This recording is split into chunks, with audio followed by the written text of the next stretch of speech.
The elephant is running. What Christians can learn from pagans. Often our descriptions and the names we give other traditions originate in pejoratives. This is certainly true of paganism. Paganism was identified with child sacrifice, dubious morality, spells and witchcraft, polytheism.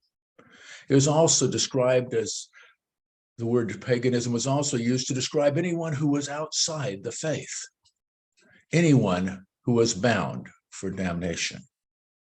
Oftentimes, however, a word that begins as a pejorative, such as Christianity or paganism, becomes a positive.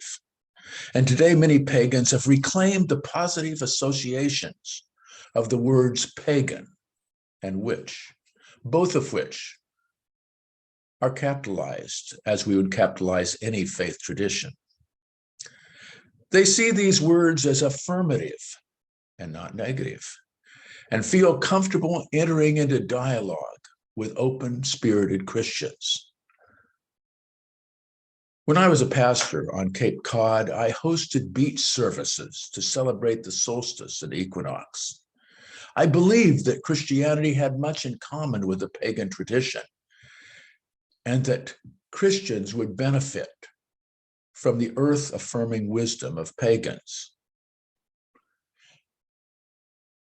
Christians can learn from or emphasize parts of their faith in encounters with pagans.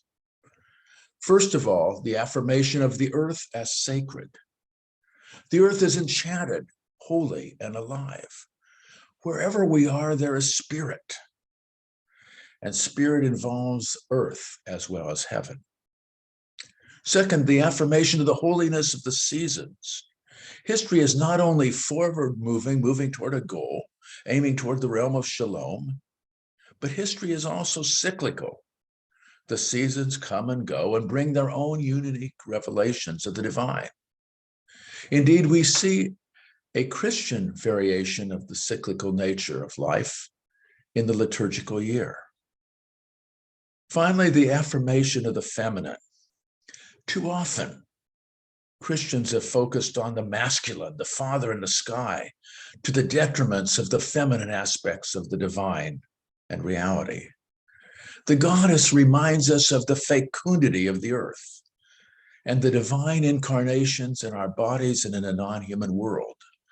The goddess reminds us that power is relational and not coercive, and challenges us to honor the feminine as well as the masculine, and see women as well as men, and see all people as carriers of divine revelation. In our dialogues with pagans, Christians need to reclaim an earthly, embodied, seasonal, and fecund spirituality. Learning from paganism helps us affirm these often forgotten aspects of divinity.